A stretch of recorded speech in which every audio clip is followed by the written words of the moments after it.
Can't remember where. Okay. Well, I'm excited to learn about this.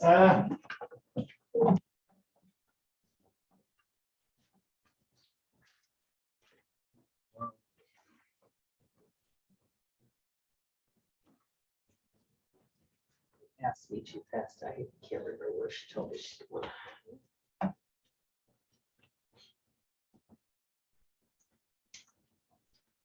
So do we want to wait a few minutes or just go ahead and get started, or what would be, what? I'll wait like 3 more minutes, maybe, just in case.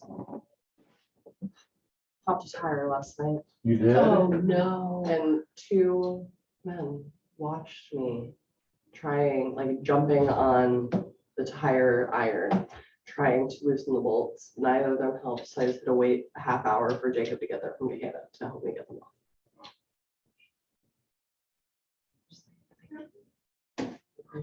What did they do? Just sit there and watch them? They're Oh, I don't just think she's doing Watching it me, right.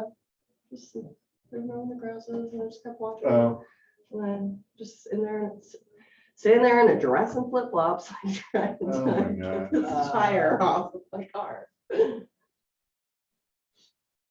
Sucked. This is it for coffee talk. I don't know who else. is- Do you wanna- Yeah. Do you want to learn? it's somewhere. P-Flow's on it today? I'm on it today. Happens sometimes. It's Friday morning, traffic was really bad. I don't know why. It was unusual. Oh, good. Sometimes it's a bunch.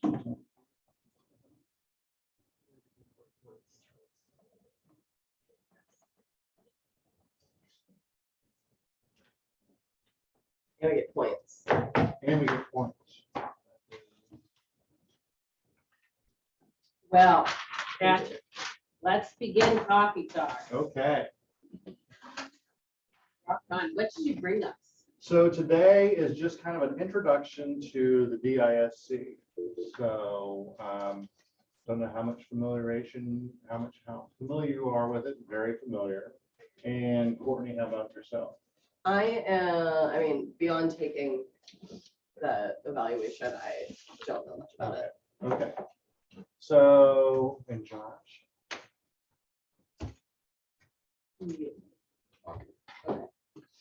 So hopefully, and it's being recorded, hopefully some people might be able to get some things out of it as I did. So about 20 years ago, I was 2 years into the business and I went to, it was called Star Power University.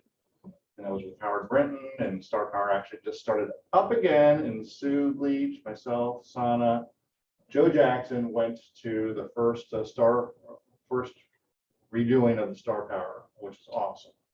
But back in 2002, I went to this course called Buyer Specialization. So at that time, I was just a buyer specialist. That's all I did was took around buyers and things.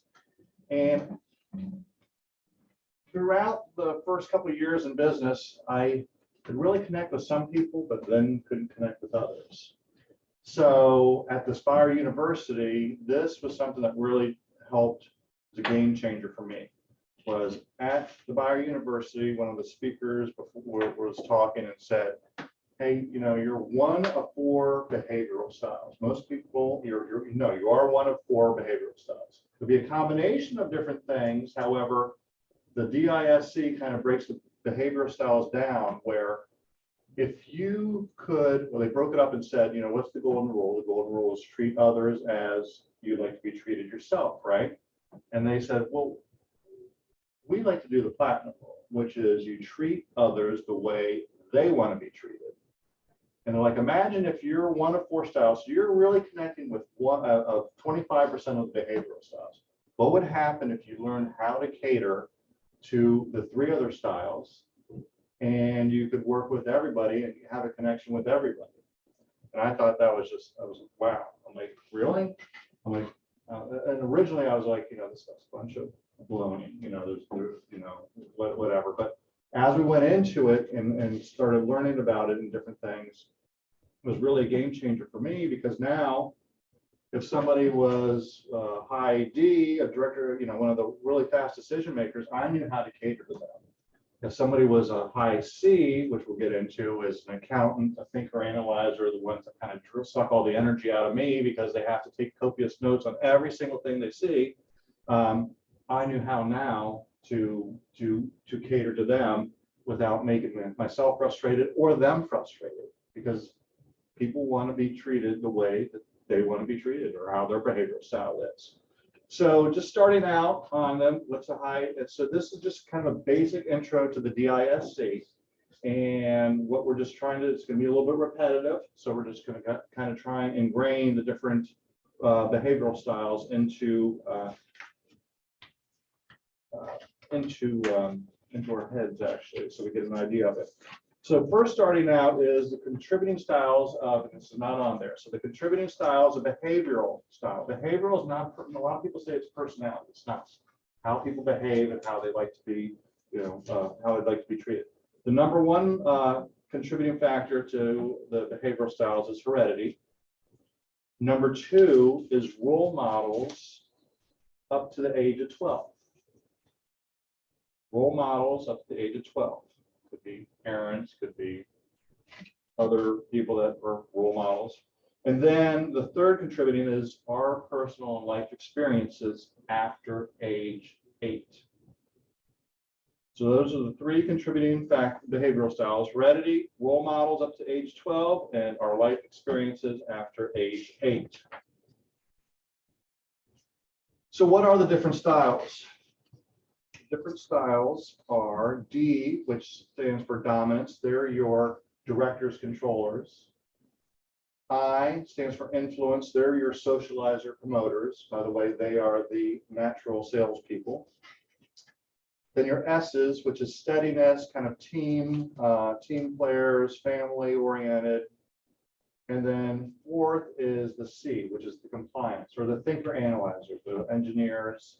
They're your bookkeepers, they're your accountants, and different things. So this isn't on here as well, but of the styles, D, 3% of the population. In this industry, we seem to have a lot of Ds, which would be a lot of Ds, which would be usually your team leaders, your rainmakers, and different things. Then on the I is 11% of the population. I's again are the influencing, interactive, people-oriented people. Then the S is the largest at 69% of the population. So steady, stable, secure, family-oriented. Then the C's, your thinker analyzers, is 17% of the population. They want to be correct, controlled, and compliant. So on the next page that we have here, it just kind of goes over some of the different, we'll just briefly touches on the different styles. So we'll just kind of go through each of them again. So the D, the dominant driver, their general characteristics are decisive. They have high ego strength. They're problem solvers. They are risk takers, and they're self-starters. The values to the team they bring is their bottom line organizers. They place high value on time. They challenge the status quo and innovative. Their possible weaknesses on the Ds are they overstep authority, their argumentative attitude, they dislike routine, attempts too much at once at times, and the greatest fear of the Ds are being taken advantage of. So on a D, they want to go from A to B, and I don't care how they get there, they want to get there as fast as they can. They'll be wasting time. So we'll go to I's. On the I's is influence and inspiring. The general characteristics are they're enthusiastic, they're trusting, they're optimistic, persuasive, talkative, impulsive, emotional. The values they bring to the team are the creative problem solvers, great encouragers, they motivate others to achieve, their positive sense of humor. They negotiate conflicts and they're peacemakers. The weaknesses of the Ds can be they're more concerned about popularity than tangible results. They are inattentive to details at times. Sometimes they overuse gestures and facial expressions. And sometimes they tend to listen only when it's convenient to them. And the biggest fear of the I's is rejection. They don't like to be rejected. So on the S is stable, steady. General characteristics, they're good listeners, they're good team players, they're possessive, they're steady, they're predictable, they're understanding, they're friendly. The values they bring to the team is they're very reliable and dependable, they're loyal teammakers, they're loyal team workers, they're compliant towards authority, they're good listeners, they're patient and empathetic, they're good at reconciling conflicts. The weaknesses of the S are they resist change at times. Sometimes it takes a long time for them to adjust to change. Sometimes they hold a grudge. They can be sensitive to criticism, difficulty establishing priorities, and the greatest fear of the S's is their loss of security. And moving on to the C's, the compliant, the correct, the thinker analyzers of the world. Their general characteristics, they want to be accurate, analytical, conscientious, careful, fact-finding, precise, high standards, and very systematic. The values they bring to the team is their perspective, the anchor of reality, the conscious, and they're conscientious and even-tempered, thorough in all their activities. They define situation, gathers, criticizes, and tests information. The weaknesses of the C's could be they need to have very clear-cut boundaries for actions and relationships. They're bound by procedures and methods. Sometimes they get too bogged up and down in the details. They prefer not to verbalize feelings, and a lot of times they'll give in rather than argue. And the biggest thing greatest fear for them, the worst thing you can do is criticize them of their work and their accuracy. So again, on these different styles, everybody has a little bit of each in them. And when you do the DISC profile, it will tell you what your level of D, what your level of I, what your level of S and C, and then you can kind of see where you are, where mostly you are, and then where you're lacking. So the main thing also on the next page kind of just shows a little bit of the how the D and the I's interact with different things. So on your I's, you have so the I's are a little bit more warm, and then your D's and your C's are a little bit more cold as far as that attitude and behavior. So this chart kind of just says different things, like the I's are very hot and warm towards people. They're very people oriented. So the I's and the S's are very people oriented, and the D's and the C's are very task oriented. And it also kind of shows how fast or slow they are making decisions on the second part of the inside of the circle, where the I's and the D's are very fast decision makers, where S's and C's are slower decision makers. Another thing, well, we'll get into that in a second. Again, we'll just kind of go over real quickly on this next page. Actually, let's go to the last page. Let's skip this one, go to the last page here. The do's and don'ts of the different personality styles. So again, the D's, on the do's, what you want to do with the D is you want to stress team concept, let them know their time is valuable, help them move to A to B as quickly as possible, stress results, thank them for their time. They're really big on time, and one of the things that I've learned is they're my favorite people to work with now.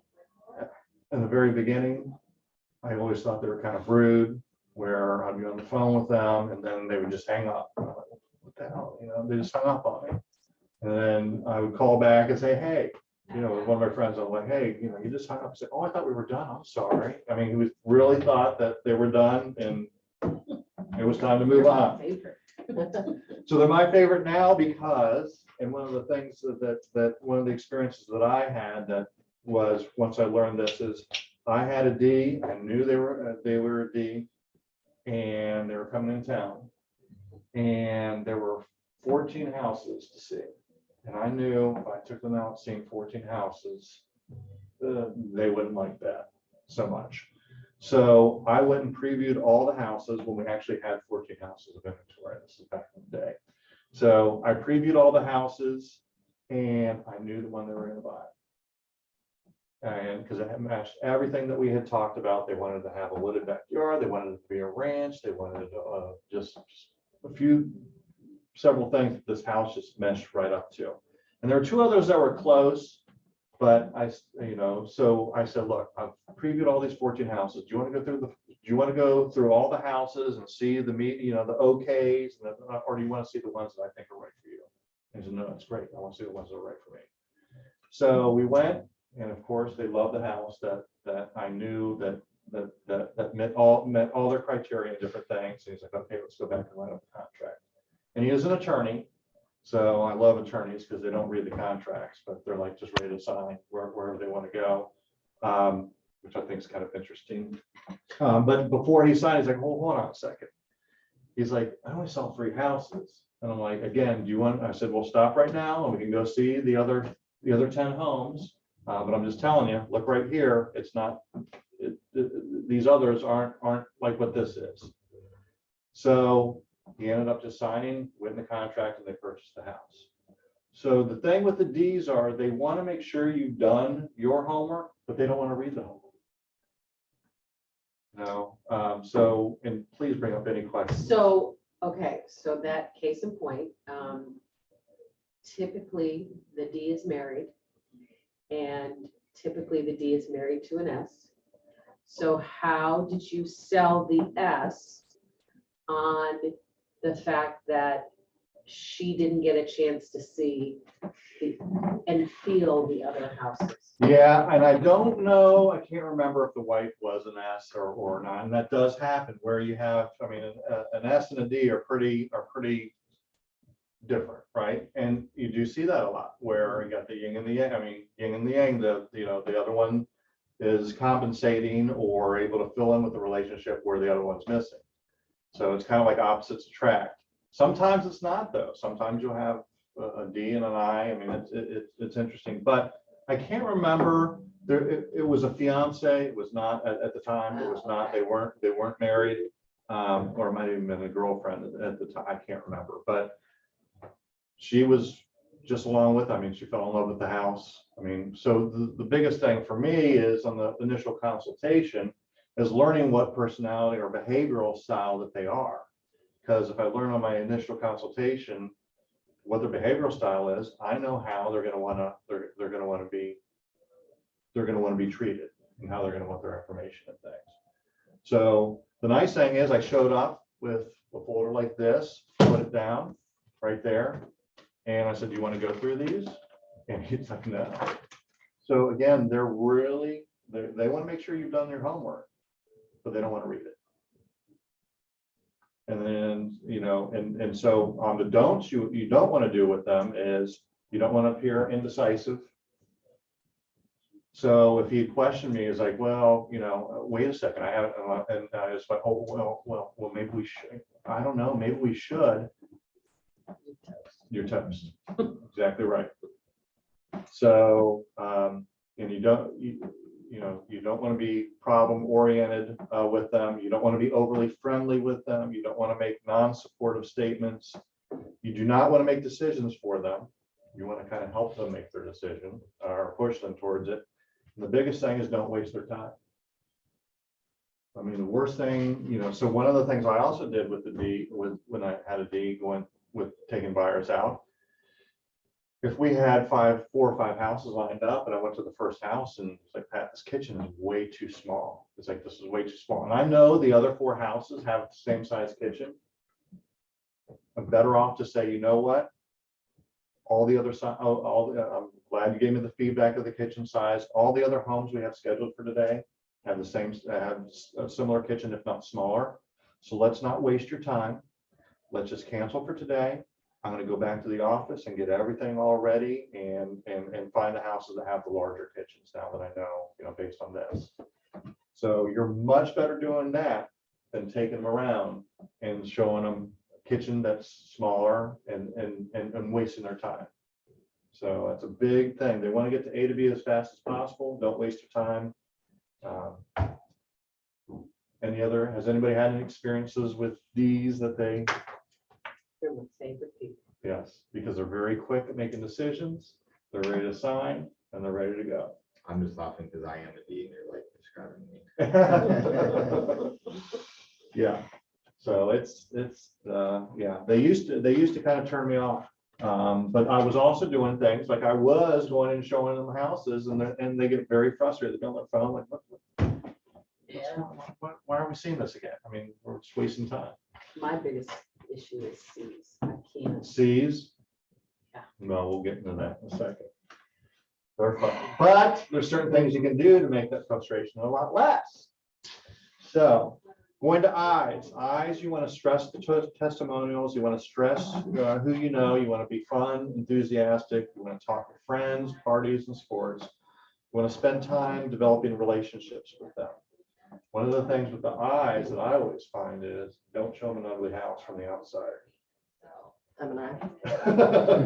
They like the pretty house. They want to be seen. They want to be able to think about, having people over to their house and different things like that. But and you can really pick up on the I's as you're going through houses. If you see pictures with sports people or politicians, or they're driving, the coolest car, sports car or whatever. But it's kind of neat as you go through houses, you can kind of say, oh, this person's an I.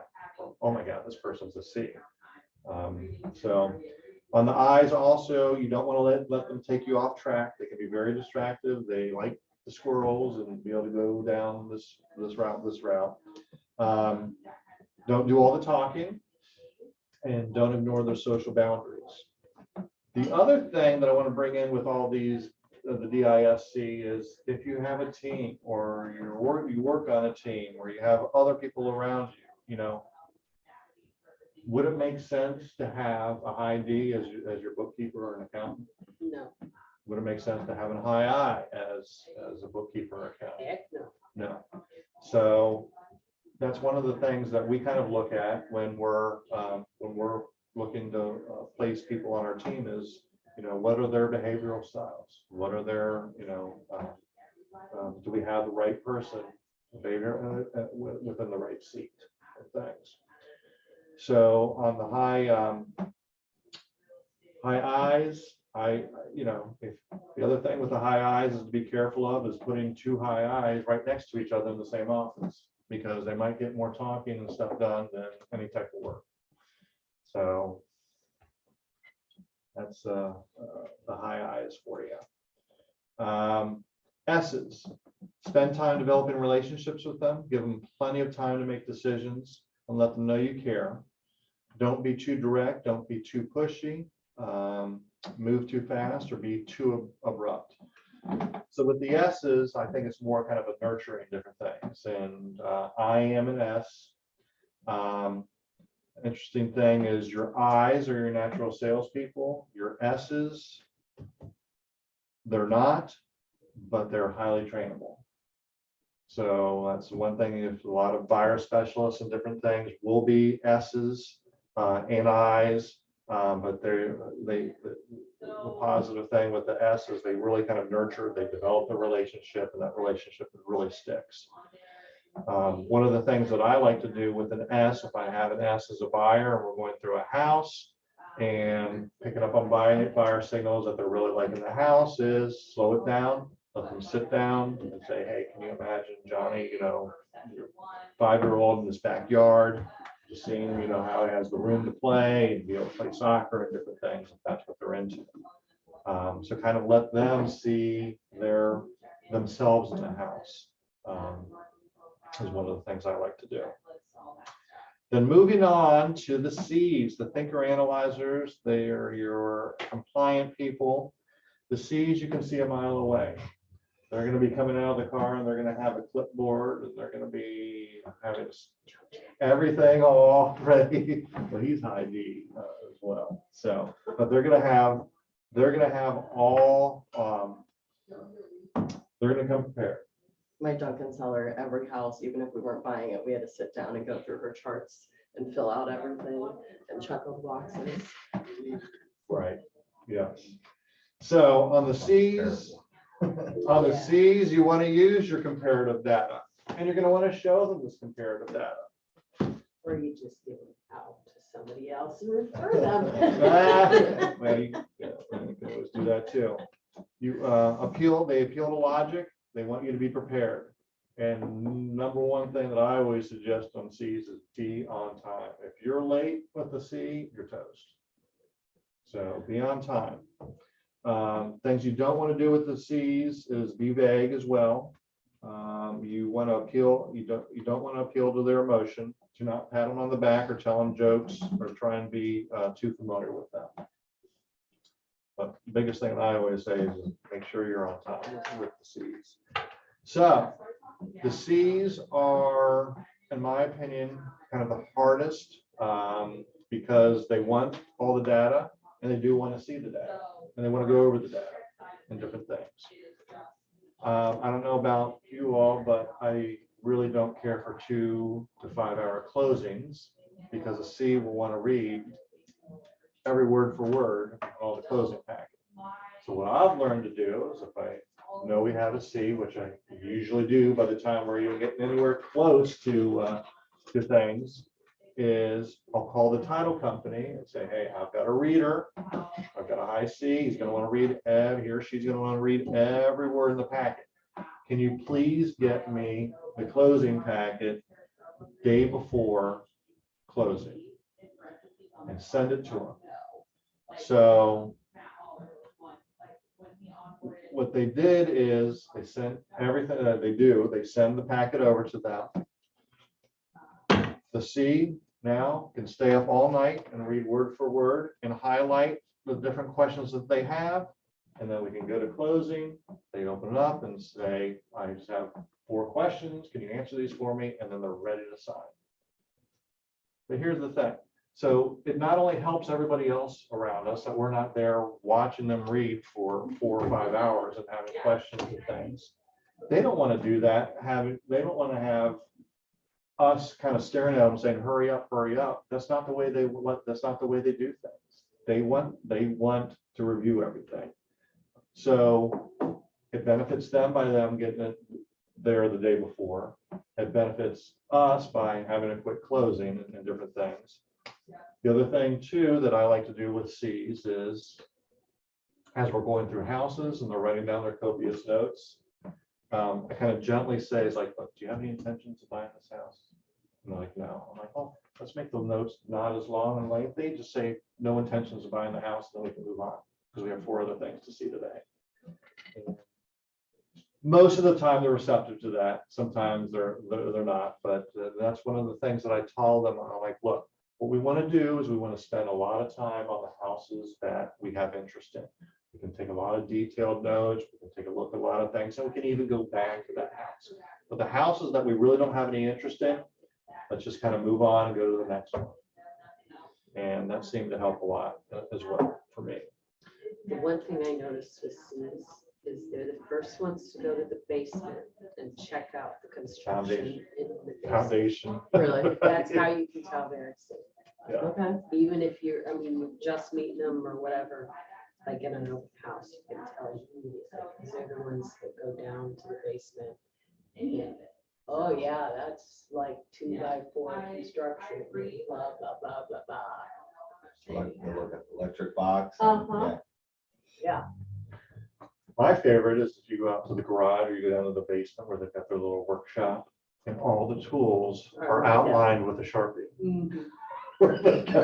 And they're meticulously placed and it's awesome. Yeah, I'm so far away from that. It's crazy. well, but see, you can pick them out then. So you can pick them That's a out big- and that's the whole thing. So as we go through houses and things, if I see that, you know what you're dealing with. And you know what? It might help you and your clients by writing an offer that's that behavioral style might like. Mhm. Before we got into way too many love letters, we used to do the kind of love letters. I would tell our clients is like, look, put a lot of details in the letter and different things like that. And The old We don't do days. that anymore, but just because it could be fair housing violation. So, but my point is you go through houses, you can kind of really get a good idea as to what the seller is, and then you know what your buyer is, and then our goal, try and get the And they transaction usually together. They'll usually match each other up in the house. There'll always be the same, that buyer, that C buyer is gonna pick a C house. Yes, they will completely appreciate it. Yeah. And they just get it. It's the weirdest thing. You'll start to see it. It's the same thing with the Ds and the Is and the. Because here's the thing, for a C buyer that picks up on the different things, and they're like, well, I want another date. Well, that C seller is gonna have every single date, every single color from Sherwin-Williams or wherever he or she has gotten the paint from. And they're gonna have copious notes. You're gonna have every manual that's probably gonna be dated and probably everything sitting on that. Now, you get a high eye, you're gonna have stuff from 2 or 3 years ago, and won't match the appliances and different things, but they'll look nice. I always had trouble differentiating I and the S. I think the I is more outgoing. I would say the S is a lot of times a little bit maybe more reserved, a little bit more introverted. Your I is just going to be Your eyes will talk with their hands more. right. They, yeah. S's are gonna be all about their kids. So for anybody that's interested in the DISC, we've gotten ours through the Abelson group where you sign up online, it'd be like $50 or $100. I can't remember how much it is now. And then they do a whole detail. Because I'll just touch on the 4, but there's combinations of them that just really brings out as to what how. Oh, it is. It is. And this is Sulos bleachers. Can you imagine what that line is there? That's her D. She's off the chart. Most of the time, you'll have some people that will have, and they have this line here that kind of says, if you're above this line, that's where it's more prevalent. The higher you up is the stronger the behavioral style is in your style. So very, very detailed on it. It tells you how to interact with people, your possible weaknesses, and really by doing this and kind of going through it, you learn a lot about yourself, how others perceive you, and how you can how you can interact with the other styles. It's cool too, doesn't it? And they give you where, like, under pressure, how you switch. That's absolutely right, Really? because the different Now, that styles one I've are. never yeah. taken. So yeah, so What's the name of the company? well, it's Abelson, the Abelson group. Does Joanne, she could order one, can't she? I don't know if she can, but I know we did ours as leadership staff through Debbie Frapp, Okay. so she may. I'll ask Joanne. Yeah, so there's 2 different things. They're gonna go, so this is just, I'm just touching on just the basics of the 4. But I mean, when you do this test or not, this assessment, they have an adapted style and then they have a natural style. Your adapted style is kind of how it's like your mask, like how you want other people to perceive you and how you're out and about. Your natural style is if you get under stress and things start really happening, it's your real self. And what happens is if you're if you've got your mask on and your real self are different, it can cause a lot of stress and anxiety because you're having to really adapt for your environment.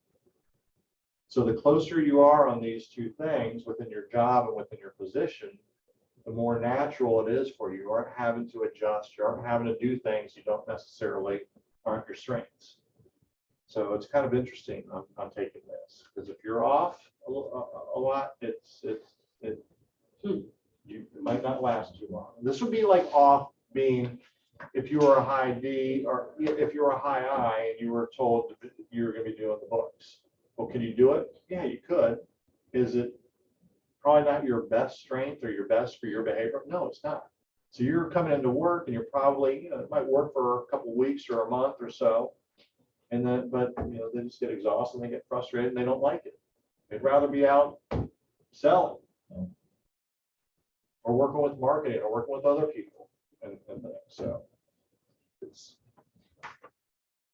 I believe, 20 years ago when I started really learning about this and continued learning about it is, to me, it's kind of a game changer.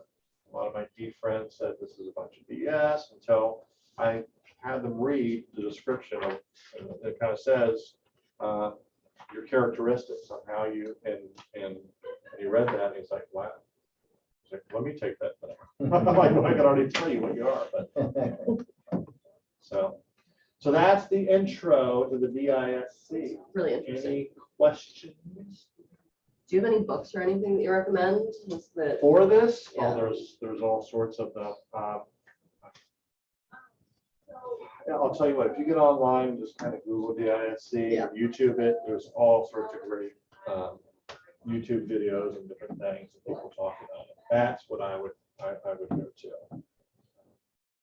There are books on it. I took that same class. Fire specialist Did you? class with Howard Gray. Did you? Davy Crockett. Yes. Crockett T. Yep. And then Sean Kokoska and it was Buddy West. He was great. Yeah, I saw him Is last he weekend. still? Yeah. Is he? Wow. So I'm gonna give a little plug to Star Power is they are starting up Fire University.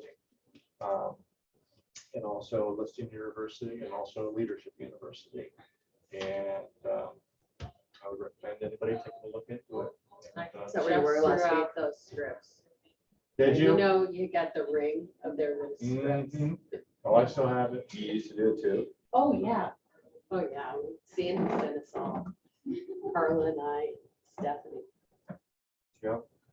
We had a good time. That was back. Where did you go? I went to Denver. No, we were in, it was either Washington. No, I think it was Washington. That's when we met Bob. But, take that. Yeah, no, I think we went to Washington DC. Pretty sure that's where it was. We went on so many different. And then Mike Ferry. He was always in Vegas. I did my career, I hated it. Oh. You didn't like it? It was right around when like the market was really starting to shift. Mhm. Yeah. I mean, Mike Ferry's good, but he is really, I think Tom Ferry's more. I wish I would have. Right. Tom is more of a relatable to the market, Yeah. to the current market conditions. This was 1,200 expired. We got one expired. You're lucky to get any. Yeah. It's like when you were saying, oh, 14 houses, it was like, we came here, when we moved here from Chicago, we saw 14 houses. And the last one is the one we bought. Did you see it all in one day? Oh, yeah, with 2 kids, 2 little ones. Gosh. I had clients do that. Look, that gets exhausting. It wasn't my choice. I'm exhausted. Well, and I had one lady, I said, are you sure you can handle 14? I'm like, I'm just telling you, it's a lot. And she, oh, I'll be fine. Oh. When I let her out to get to her hotel, she started stumbling off. Now we bought the last house. I'm like, It was the last yeah, one. it's the last one. I'm like, I'm done. This is the house. Get this money. Once you see that many, they all blur together. They do. and No. just- That's why I always try to limit it to 4 to 5 at a Right. time. Like in chunks. Right. When we go to the 14 houses, I'm like, all right, this is what we have to do. Like 1, 2, and 3. All right, your top 3. If anything doesn't match the top 3 or even close to the top 3, discard it from mine, discard it from mine, discard it from mine. And we're gonna name 1, 2, and 3, like log cabin house or Take that. pink bathroom house. So we're gonna label it so it's fresh in our mind. So, and then the second day, once we see the top three, then we're gonna, and this is when you had a chance actually to go back through a house. It's like, fine, we're gonna go back And and work negotiate. and negotiate. And put in a request for revenue. It'll start getting fun for you. I'm looking Be a- forward be a to real being estate able to agent, yeah. like negotiate.